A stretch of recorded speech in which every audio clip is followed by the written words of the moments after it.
Morning children online class 7 subject Hindi पाठ 19 बाढ़ का बेटा।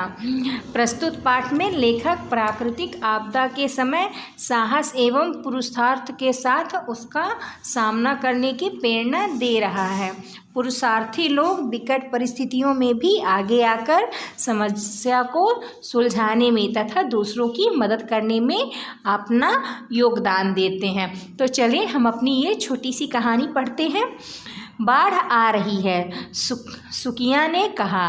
विवेसर ने अपना सिर उठाकर उसकी ओर देखा और फिर अपने जाल की मरम्मत में लग गया। बाढ़ आ रही है क्या? विशेषर यह नहीं जानता। 4 दिनों से जो उमस रही, उत्तर की ओर हिमालय की तराई में जो लगातार बिजली चमकती रही, बादल गरजते रहे, वह क्या यह सूचना नहीं देते थे कि बाढ़ आएगी ही? बाढ़ उसके लिए कोई नई चीज़ है क्या? बचपन से ही वह बाढ़ देखता आया है, उससे खेलता आया है। बीच तालाब में है उसका गांव। 4 महीने तक तो यह एक टापू ही बना रहता। विशेषर को अपने बचपन की याद आ रही और याद आ रहे हैं उसके दादा प्रयाग सहनी। बूढ़े प्रयाग सहनी इसी तरह एक दिन जाल बिछाकर बैठे थे कि उन्होंने विशेषर को पुचकार कर बुलाया और उससे कहा, आओ बेटा, तुम्हें एक नया खेल सिखला दूं। और सचमुच खेल खेल में उन्होंने विशेषर को क्या क्या नहीं सिखा दिया। नेक्स्ट पेज देखिए। जाल की मरम्मत करना, नया जाल बनाना, जाल का तांगा कैसा होना चाहिए, जाल को तैयार कैसे करना चाहिए, जाल को कैसे संभालना चाहिए, कैसे फेंकना चाहिए। सिर के चारों ओर घुमाकर फेंकते ही वह एक बड़ा सा वृत्त बनता है। पानी में इस तरह गिरे कि उस वृत्त के दायरे में मछलियों को निकल भागने का मौका ही नहीं मिले। प्रयाग सहनी ने मछली पकड़ने के सारे उपाय विशेषर को बता दिए थे। जब बाढ़ अपने ओज पर होती है, वह विशेषर को नाव पर बैठाकर चलने पड़ते। तालाब की ओर दिन में ही नहीं, अंधेरी रात को भी डरना मत बेटे। बाढ़ में देवी देवताएं होते हैं, भूत पिशाच नहीं होते हैं। जब नाव बीच तालाब में पहुंचती, बूढ़ा पतवार चलाना छोड़ देता है, नाव को स्थिर कर देता है और उसकी मागी पर जाल लिए खड़ा होकर पानी की ओर लगातार घूरता है। विशेषर को याद नहीं कि कभी उसके दादा का निशाना चूक गया हो। प्रयाग सहनी ने विशेषर को नाव के बारे में भी बहुत कुछ शिक्षा दे दी थी। किस लकड़ी की नाव अच्छी होती है, जब नाव भंवर में पड़ जाए तो उसे कैसे निकालना चाहिए आदि। प्रयाग सहनी कहाँ करते। बाढ़ आ रही है तो आए बेटे, बाढ़ से मत घबराना। भगवान खुश होते हैं तो पानी देते हैं, बाढ़ नहीं आए तो मछली कहाँ से आएगी? और अपनी 2 बीघा ज़मीन से ही जो पूरे परिवार का गुजारा हो जाता है, क्या उसमें बाढ़ की देन नहीं है? विशेषर को कभी अनाज खरीदना नहीं पड़ता। हर साल बाढ़ आती और बाढ़ के पानी द्वारा कुछ नई मिट्टी खेतों में डाल दी जाती। वह नई मिट्टी चिकनी, मुलायम व सोने के रंग वाली होती। ज्यों ही उसमें धान रोपित देखते वह धान छाती भर बढ़ जाता था। मेड़ ऊंची करो, कुदाल मजबूती से पकड़ो, समय पर खेती करो, बाढ़ आती है तो आने दो। जब ये शब्द विशेषर के कान में गूंजते तो उसे लगता जैसे प्रयाग सहनी आज भी उसे आदेश दे रहे हैं। और एक दिन सचमुच बाढ़ आ गई। नेक्स्ट पेज देखिए। किंतु इस साल की बाढ़ को क्या सिर्फ बाढ़ कहा जा सकता था? यह बाढ़ नहीं आई जैसे जंगल का बाघ आया, उछलता कूदता गरजता हुआ। लोगों ने अलग से देखा, 3 हाथ ऊंची पानी की दीवार जैसे दौड़ती चली आ रही हो, खेतों को, गड्ढों को, मेड़ों को, बांधों को डुबोती, पटाती, तोड़ती हुई।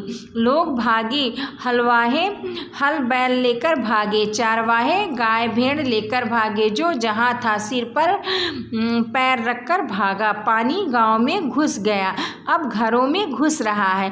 पहले सारा गांव टापू लगता था, अब हर घर टापू लग रहा है। विशेषर दरवाजे की चीख को संभाल रहा था, ढोरों को संभाल रहा था, चारे को संभाल रहा था, ईंधन को संभाल रहा था, नाव को संभाल रहा था, जाल को संभाल रहा था, कुदाल को संभाल रहा था, पतवार को संभाल रहा था।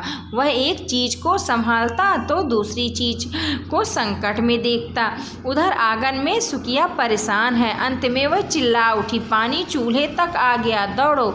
विशेषर कहाँ कहाँ दौड़े, क्या क्या बचाए। पानी बढ़ता गया, बाहर की सारी चीजें भीग गई, भीतर की चीजें भीग रही हैं। वह कपड़े और अन्य तक को नहीं बचा सका। अंत में तो ऐसा लगा कि उसकी यह झोपड़ी भी कहीं बह न जाए। तो कुछ संभव हुआ, उसे लेकर गांव की ऊंची ऊसर जमीन पर पहुंचा।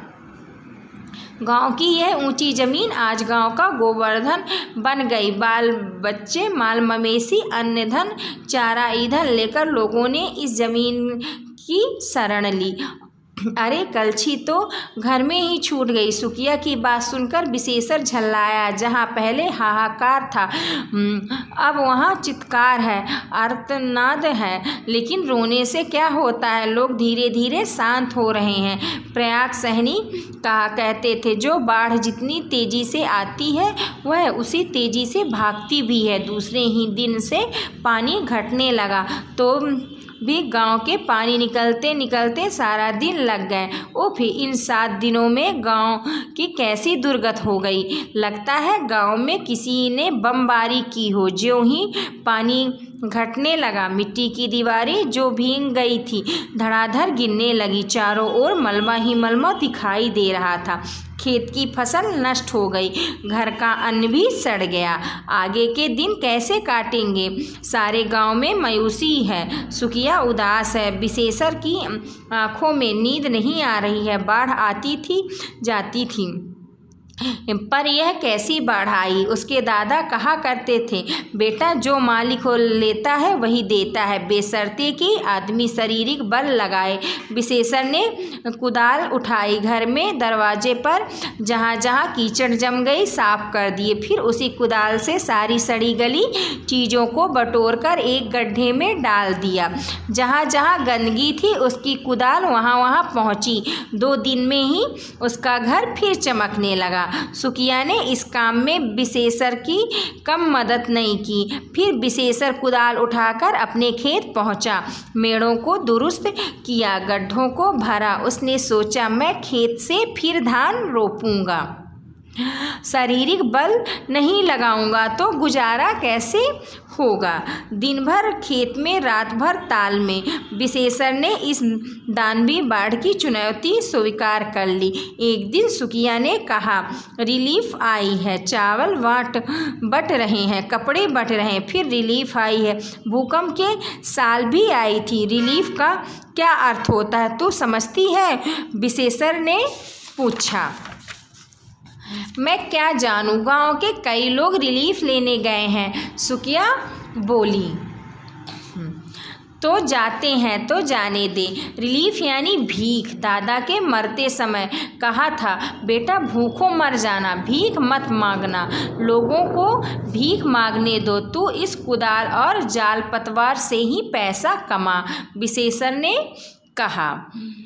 बोरे के बोरे चावल, गड्डी के गड्डी नोट बट रहे हैं, लेकिन विशेषर अचल अडिग अपने काम में जुटा है। अब पानी कम हो रहा, अपनी हुस्ली दे गिरवी रखकर कुछ पैसे ले आऊं और बीज खरीद कर धान रोप दूं। विशेषर ने सुकिया से कहा। सुकिया ने हंसकर हुस्ली उतार दी। हुस्ली हाथ में रखते ही विशेषर की आंखें छलछला आई।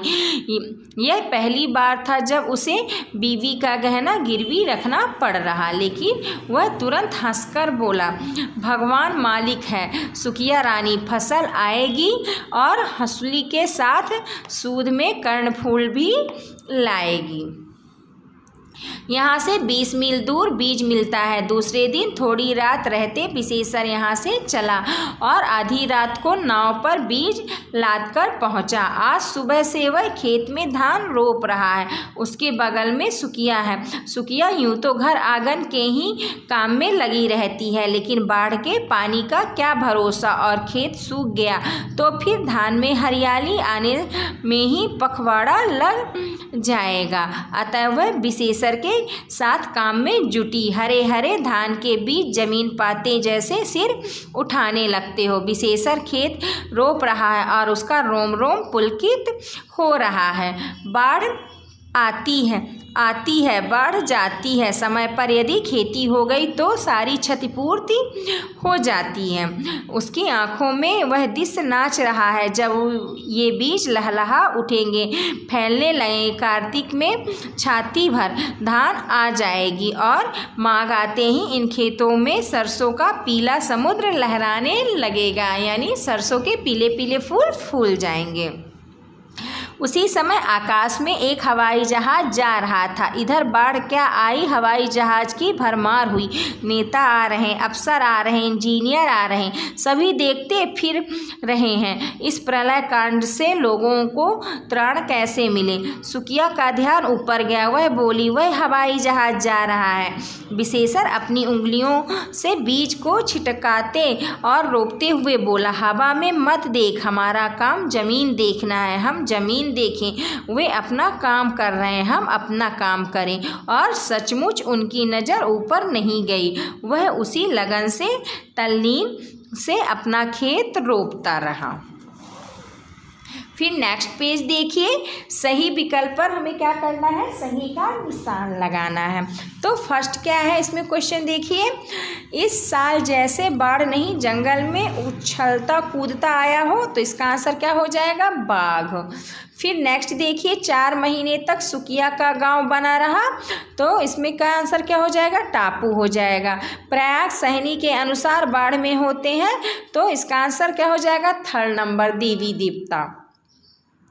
विशेषर के अनुसार क्या चीज़ हुस्ली के साथ सूद में कर्णफूल भी लाएंगी, तो इसमें क्या हो जाएगा आपका फसल। रिक्त स्थान भरना है। आओ बेटे तुम्हें एक नया खेल, इसमें खेल हो जाएगा। सेकंड में आपका बाढ़ हो जाएगा, 3rd में सुखिया हो जाएगी, 4 में घर हो जाएगा और 5 में क्या हो जाएगा, सुबह हो जाएगा। फिर नेक्स्ट हमें क्या करना है, निम्नलिखित गद्यांश को पढ़कर संबंधित प्रश्नों के क्या करना है, हमें उत्तर देना है। इसमें क्या किया गया है, आपको गद्यांश दिया गया है जिसे पढ़कर हमें क्या करना है, ये कुछ प्रश्न है उसके हमें क्या करना है, उत्तर ढूंढना है। तो चलिए आइए हम लोग इसका देखते हैं अपना गद्यांश। सुखिया ने हंसकर हुस्ली उतार दी। हुस्ली हाथ में रखते ही विशेषर की आंखों छलछला आई। यह पहली बार है जब उसे, नेक्स्ट पेज देखिए, बीवी का गहना गिरवी रखना पड़ा रहा है, लेकिन वह तुरंत और हंसकर बोला, भगवान मालिक है, सुखिया रानी फसल आएगी और हंसली के साथ सूद में कर्णफूल भी लाएगी। तो इसका फर्स्ट क्वेश्चन क्या है देखिए, विशेषर ने हंसकर क्या कहा, तो विशेषर ने हंसकर कहा, भगवान मालिक है, सुखिया रानी फसल आएगी और हुस्ली के साथ सूद में कर्णफूल लाएगी। विशेषर ने सुखिया से उसकी हंसुली क्यों मांगी, विशेषर ने सुखिया से हंसली इसलिए मांगी ताकि वह धान रोपने के लिए उसे गिरवी रखकर बीज खरीद लाए। विशेषर की आंखें क्यों भर आई, तो इसका आंसर होगा, विशेषर की आंखें इसलिए भर आई क्योंकि वह अपनी पत्नी की हंसुली गिरवी रखने जा रहा था। फिर देखिए इसमें नेक्स्ट आपका क्या है, भाषा की बात। निम्नलिखित शब्दों को क्या करना है, शुद्ध रूप में हमें लिखना है। तो आयु, आयु का शुद्ध रूप इस तरह होगा। फिर अधीन, ऐच्छिक, आशीष, कल्याण, सैनिक, भाषाएं और पत्नी। फिर निम्नलिखित शब्दों के हमें क्या करना है, 2-2 पर्यायवाची लिखना है। आँख का क्या हो जाएगा, नेत्र और चक्षु। पानी का जल और नीर हो जाएगा, बादल का जलद और घटा हो जाएगी, देव का देवता और निर्जर हो जाएगा। फिर हमें क्या बताना, निम्नलिखित शब्दों के विलोम शब्द बताना है। जवाब का क्या हो जाएगा, विलोम सवाल हो जाएगा, और कच्ची का पक्की हो जाएगा, स्थिर का अस्थिर, सुबह का शाम हो जाएगा। इस तरह ये लेसन आपका कंप्लीट हुआ। Thank you.